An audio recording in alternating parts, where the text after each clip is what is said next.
नमस्कार। आज के इस विश्लेषण में हम एक ऐसे पौराणिक चरित्र की कहानी पर बात करने वाले हैं जिनका जीवन सिर्फ एक लोक कथा नहीं है बल्कि सच्चे बलिदान और समर्पण की सबसे बड़ी मिसाल है। हम बात कर रहे हैं नागराज वासुकी की। जरा सोचिए, एक ऐसा प्राणी जिसकी हर सांस में जहर है, जिसका स्पर्श ही मृत्यु है, लेकिन फिर भी स्वयं महादेव ने उसे अपने गले का आभूषण बना लिया। आखिर ऐसा क्यों? ये एक ऐसा विरोधाभास है जो हमें इस महान चरित्र को गहराई से समझने पर मजबूर कर देता है। तो चलिए, इनके जीवन के पहले अध्याय की ओर बढ़ते हैं। भाग 1, परम भक्त। महर्षि कश्यप और माता कुद्रू के पुत्रों के बारे में तो हम सबने सुना ही है, लेकिन वासुकी इन सब में बिल्कुल अलग थे। उनके बड़े भाई शेषनाग जहां अनंत धैर्य के प्रतीक हैं, जिन्होंने पृथ्वी का भार उठाया और भगवान विष्णु की शैया बने, वहीं नागराज वासुकी बिल्कुल अलग मार्ग पर चले। वो कर्म और उग्र भक्ति के प्रतीक हैं, जो सीधे भगवान शिव के गले में विराजते हैं। दोनों ही महान हैं, लेकिन दोनों की यात्राएं एकदम अलग हैं। और दिलचस्प बात यह है कि वासुकी शुरुआत से ही सिर्फ एक भक्त नहीं थे, वो पाताल लोक के एक बेहद शक्तिशाली और न्यायप्रिय राजा थे। उनके सिर पर 9 फन थे जो उनकी शक्ति को दर्शाते थे, और ग्रंथों की माने तो उनकी आंखें इतनी सम्मोहक थीं कि वो एक तरह से प्राचीन काल के लाई डिटेक्टर का काम करती थीं। जो भी उनकी आंखों में देखता, उसे खुद ब खुद अपनी सारी गलतियां और अपराध नजर आने लगते थे। लेकिन इतने शक्तिशाली राजा होने के बावजूद उनका मन वैराग्य और भक्ति में लगा था। शिव की सेवा के लिए उन्होंने हिमालय की एक गुफा में बिना अन्न जल के घोर तपस्या शुरू कर दी। बर्फीले तूफान आए, जंगलों में आग लग गई, यहाँ तक कि उनके शरीर पर दीमकों ने घर बना लिया, लेकिन वे अपनी जगह से हिले तक नहीं। बस उनके होठों पर एक ही जाप था, ओम नमः शिवाय। अंततः जब महादेव प्रसन्न होकर प्रकट हुए और उनसे वरदान मांगने को कहा, तो जानते हैं वासुकी ने क्या मांगा? उन्होंने कोई अमरता नहीं मांगी, कोई राजपाट या खजाना नहीं मांगा। उन्होंने बस इतना कहा कि वो हमेशा शिव के करीब रहना चाहते हैं। और इसी सच्ची निस्वार्थ भक्ति को देखकर शिव ने उन्हें अपने गले में धारण कर लिया। लेकिन असल परीक्षा तो अभी बाकी थी। यहीं से शुरू होता है भाग 2, मंथन की रस्सी। समुद्र मंथन की कथा हम सभी को पता है। जब देवताओं को अपना स्वर्ग वापस पाने के लिए अमृत की जरूरत पड़ी, तो देवों और असुरों ने मिलकर क्षीर सागर को मथने का फैसला किया।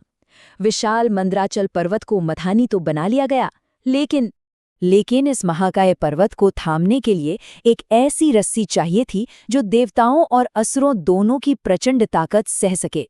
जब पूरा ब्रह्मांड डर से संकोच कर रहा था, तब वासुकी आगे आए। वो अच्छे से जानते थे कि एक पूरे पर्वत पर रस्सियों की तरह खींचे जाने का मतलब क्या है, असहनीय पीड़ा, छिलता हुआ शरीर। फिर भी ब्रह्मांड के कल्याण के लिए उन्होंने स्वेच्छा से खुद को पर्वत के चारों ओर लपेट लिया। इस पूरे मंथन के परिणाम में एक बहुत ही अजीब और गहरा विरोधाभास नजर आता है।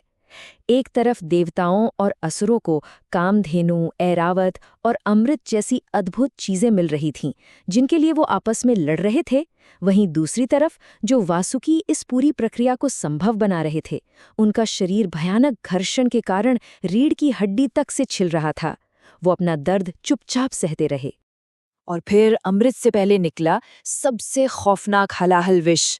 इसका असर इतना भयानक था कि समुद्र का पानी काला पड़ने लगा, फेफड़े जला देने वाली गंध हवा में फैल गई, पेड़ सूखने लगे और पक्षी आसमान से सीधे गिरने लगे। पल भर में ही ऐसा लगा जैसे पूरी सृष्टि नष्ट हो जाएगी। हर कोई अपनी जान बचाकर भागा। हम सब जानते हैं कि तब महादेव ने आगे आकर उस विष को पी लिया और नीलकंठ कहलाए। लेकिन जरा इस दृश्य की कल्पना कीजिए। उस वक्त वासुकी भी वही महादेव के गले में लिपटे हुए थे। खुद विषैले होने के बावजूद उस हलाहल की भयानक गर्मी उनके लिए भी असहनीय थी। पर अपने आराध्य को विपत्ति में छोड़ के भागना उनके स्वभाव में नहीं था। वे अंत तक वहीं डटे रहे। अब आते हैं वासुकी के जीवन के सबसे भावुक और चुनौतीपूर्ण मोड़ पर। भाग 3, नाग जाति की रक्षा। शारीरिक कष्ट तो फिर भी सहा जा सकता है, लेकिन अपने ही परिवार को मिटते हुए देखना बिल्कुल अलग बात है। दरअसल इसका बीज दशकों पहले बोया जा चुका था, जब वासुकी की मां कद्रू ने अपने ही पुत्रों को झूठ न बोलने पर आग में भस्म होने का श्राप दे दिया था। पीढ़ियों बाद जब तक्षक नाग ने राजा परीक्षित को डसा, तो उनके बेटे जन्मेजय ने बदले की आग में उसी श्राप को सच करने के लिए एक महायज्ञ का आयोजन कर डाला। जन्मेजय का वो सर्प यज्ञ इतना खौफनाक था कि ऋषियों द्वारा पढ़े जा रहे मंत्र नागों को सीधे हवा से खींचकर धधकती आग में फेंक रहे थे। क्या बच्चे, क्या बूढ़े, कोई नहीं बच पा रहा था। पूरा नागलोक निर्दोषों की दर्दनाक चीखों से गूंज उठा। एक माँ का दिया हुआ श्राप अपनी चरम सीमा पर था। और यहीं पर वासुकी का सबसे बड़ा दर्द सामने आता है।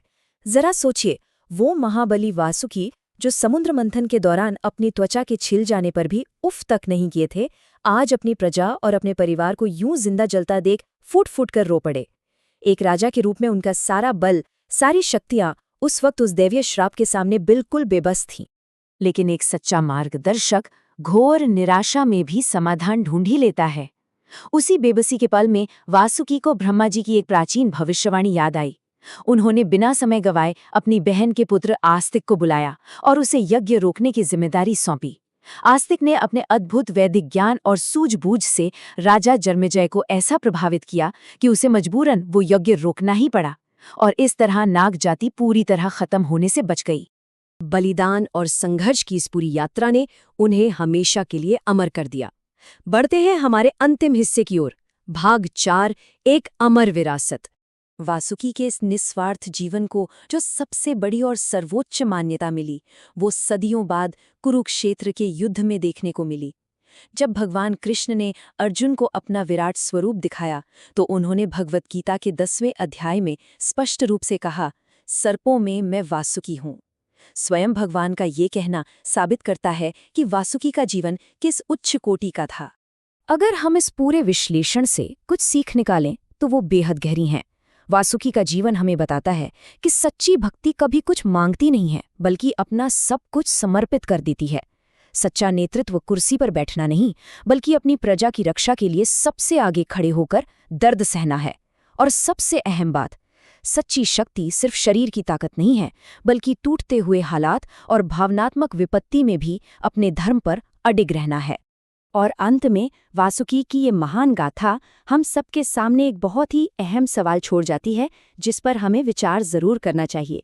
क्या वाकई सच्ची शक्ति किसी सत्ता या सिंहासन को पाने में है, या फिर दूसरों की भलाई के लिए किए गए गहरे निस्वार्थ बलिदानों में? इस पर जरूर सोचिएगा।